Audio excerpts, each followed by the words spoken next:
আজি আমি আলোচনা কৰিম দশম শ্ৰেণীৰ কেইটামান গণিত বিষয়ৰ কেইটামান শৰ্ট প্ৰশ্ন উত্তৰ চমু প্ৰশ্ন উত্তৰ যিবিলাক প্ৰায় পৰীক্ষাত আহিয়ে থাকে তেনেকুৱা প্ৰশ্ন কেইটামান মই ইয়াত আপোনাক 10টা প্ৰশ্ন হেৰি কৰি লৈছোঁ আৰু প্ৰতিটো প্ৰশ্ন উত্তৰ আপোনালোক মই দেখুৱাবৰ কাৰণে চেষ্টা কৰিম কিদৰে ওলাই কি হয় গতিকে আপোনালোকে ভিডিঅ'টো শেষলৈকে চাব ঠিক আছে ইয়াতে প্ৰথম প্ৰশ্নটো লৈছোঁ যে √7 এটা ইয়াতো মই সুধিছে যে ইয়াত 4টা অপচন দিয়া আছে অখণ্ড সংখ্যা নে পৰিমেয় সংখ্যা মৌলিক সংখ্যা নে অপৰিমেয় সংখ্যা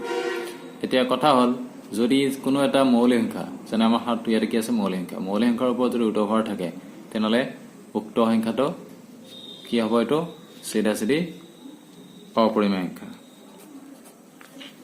অৰ্থাৎ প্ৰথমটোৰ উত্তৰ আছে কি অপৰিমেয় সংখ্যা নেক্সট প্ৰশ্নটো লাইছো t ঘাত বহুপদ ৰাখি px = 3x³ - 5x² - 11x - 3 শূন্যবোৰৰ যোগফল হ'ব এতিয়া এই ৰাশিটো হ'ল t ঘাত এটা দেখিছো আমি আটাইতকৈ বেছি পাৱাৰ কিমান আছে এটা 3 অৰ্থাৎ t ঘাতৰ শূন্যবিলাকৰ যোগফল ওলোৱা ফৰ্মুলাটো আছিল আমাৰ কি -b/a তেতিয়ালে আমাৰ ইয়াতে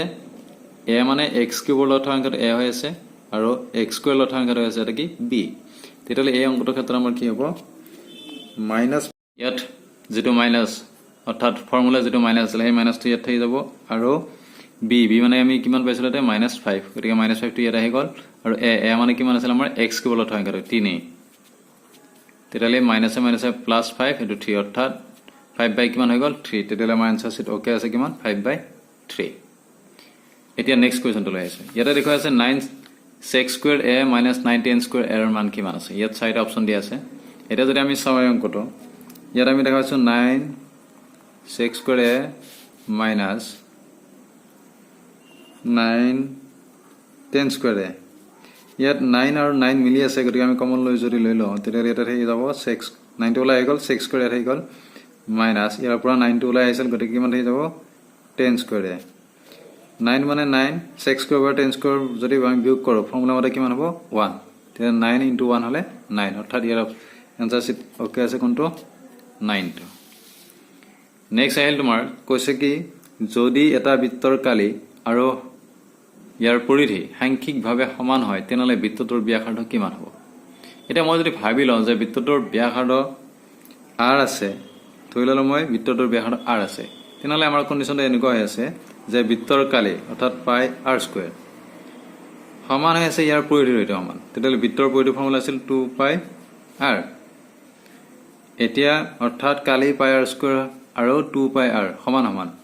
সমান চিহ্ন দুফালে পাই আছে গতিকে আমি কাটি দিলো ইয়াত এটা r আছে এটা r যদি ইয়াত r² হৰণ কৰি দিওঁ তেতিয়া কিমান থাকিব r অৰ্থাৎ ইয়াত থাকি যাব তোমাৰ r = কিমান 2 r = কিমান আছে এতে 2 অৰ্থাৎ আমাৰ উত্তৰটো আছে কি 2 একক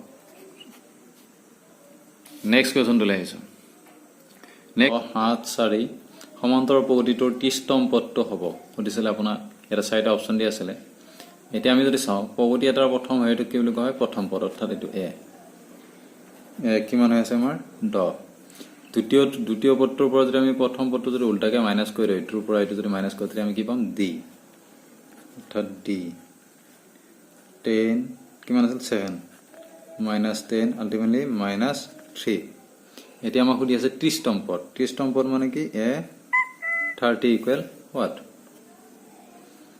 এতিয়া যদি আমি চাও a 30 হল a প্লাস যিমানতম পদ লাগে তাতকৈ আমি যদি 1 কমাই লওঁ তেতিয়ালে আমি সেই পদটো উলিয়াব পাৰো অৰ্থাৎ 29d এটা শৰ্ট কোৱেশ্চনৰ কাৰণে এটা a মানে আছিল আমাৰ কিমান 10 29 * -3 কাৰণ d মানে -3 আছিল তেতিয়ালে 10 plus a minus a minus এটা কিমান হ'ব 87 কাৰণ 3 * 27 2 6 2 7 এতিয়া যদি আমি বিয়োগ কৰো কিমান হ'ব -77 তেতিয়ালে ইয়াৰ অপচন ওকে আছে কোনটো -77 টো নেক্সট প্ৰশ্নটো আছিল আপোনাৰ যদি সূৰ্যৰ উন্নতি কোণ 45 ডিগ্ৰী হয় তেনেহলে এটা স্তম্ভ আৰু তাৰ অৰ্থাৎ স্তম্ভটোৰ 4 অনুপাত হ'ব এতিয়া এটো কিমান ডিগ্ৰী দেখাই আছে 45 ডিগ্ৰী আমি যদি সাধাৰণভাৱে চাওঁ তেতিয়ালে এই অনুপাত যদি 1:1 হয় তেতিয়ালে এংগলটো 45 ডিগ্ৰী হয় 1:√3 হলে সাধাৰণতে আমাৰ 30 ডিগ্ৰী আহে আৰু 3:1 হলে কিমান ডিগ্ৰী 60 ডিগ্ৰী তেতিয়া আমাৰ কিমান আছিল এতে 45 ডিগ্ৰী তেতিয়া 45 ডিগ্ৰীত কিমান আহিব 1:1 অনুপাত অৰ্থাৎ ইয়াৰ অপচন ওকে আছে এ নম্বৰটো এটো নেক্সট প্ৰশ্নটো কৈছিল যদি গসাগু 26, 169 = 13 অৰ্থাৎ 26 আৰু 169 যদি গসাগু 13 হয় তেতিয়া তোমাক লসাগু কিমান হ'ব সুধি আছিল এতিয়া লসাগু লাগো গসাগু লাগো আমি সাধাৰণভাৱে জানো যে আমি এটা ফৰ্মুলা পাইছিলো যে LCM * HCF এই দুটা সংখ্যাৰ পূৰণফল সদায় সংখ্যা দুটাৰ পূৰণফলৰ কি হয় সমান হয় অৰ্থাৎ যি দুটা সংখ্যা থাকে এই সংখ্যা দুটাৰ পূৰণফলৰ সমান দেখা থাকে যদি এই থিওৰিটো চাওঁ তেতিয়া আমি কি কৰিম যি দুটা সংখ্যাৰ কথা কৈ আছিল সেই সংখ্যা দুটা আমি কি কৰিম ইয়াৰে যিটো মান দিয়ে যদি লসাগু দিয়া থাকে তেতিয়া লসাগুৰ মানেৰে হৰণ কৰিম যদি গসাগু থাকে গসাগুৰ মানেৰে এটা আমাৰ অংকটোত কি দিছে গসাগু গতিকে আমি গসাগু 13 ৰে হৰণ কৰিম হৰণ কৰিলে 2 বাৰ যাব 2 ৰে যদি মই পূৰণ কৰো 18 অৰ্থাৎ 338 ওলাব এটা নেক্সট পৰিমেয় সংখ্যা 23 / 2 কিউব * 5 স্কয়াৰ আৰু দশমিক প্ৰসাৰণত দশমিক বিন্দুৰ পিছত কিমানটা অংক থাকিব এটা যদি আমাক হৰে দশমিক বিন্দুৰ পিছত কিমানটা অংক থাকিব তেতিয়া আমি কি চাম ইয়াত থকা ৰাশিটোৰ অৰ্থাৎ দশমিকলৈকে আনিব লাগিলে আমি ভূমিটো কিমান কৰিব লাগে 10 ভূমি এটা 10 ভূমি কৰিব যাওঁতে বহুত হেৰি হৈ যাও যেটা অংকৰ শৰ্ট আছে সেইকাৰণে আমি কি কৰিম ইয়াৰ উচ্চতম ঘাতটো চাই ললে হ'ল হাইয়েষ্ট পাৱাৰ কিমান আছে এটা উচ্চতম ঘাত 3 গতিকে ইয়াত উচ্চতম ঘাত যিমান থাকিব এনসাৰ যেটো আমি তাতেই হেৰি কৰি থৈম অৰ্থাৎ কিমান 3 হ'ব এটা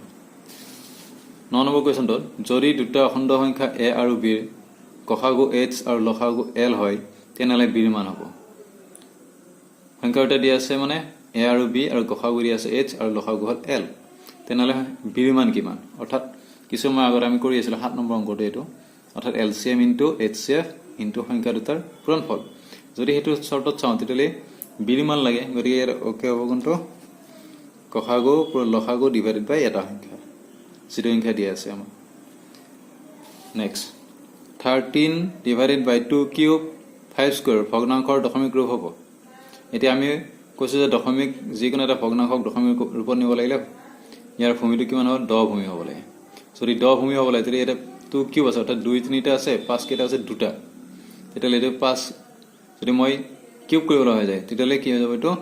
অৰ্থাৎ 3 ঘৰ দশমিক আহিব আৰু যেটো মই এটা 5 এটা কানেক্ট কৰিলে 5 কিউব হ'ব এটা 5টা মই ওপৰত যদি পূৰণ কৰো 5 টা 65 অৰ্থাৎ 65 আহিব আৰু দশমিক কেই ঘৰ আহিব 3 ঘৰ অৰ্থাৎ ইয়াৰ আনসাৰ আছিল হ'ব এটো এতিয়া এনেকুৱা প্ৰশ্নবিলাক আপোনালে প্ৰশ্ন উত্তৰবিলাক আপোনালে পাই থাকিবৰ কাৰণে চেনেলটো চাই থাকিব ভিডিঅ'বোৰ চাই থাকিব লগতে লাইক কৰিব কমেন্ট কৰিব আৰু যিসকলে চেনেলটো সাবস্ক্ৰাইব কৰা নাই তেওঁলোকে সাবস্ক্ৰাইব কৰি ল'ব thank you for watching my video'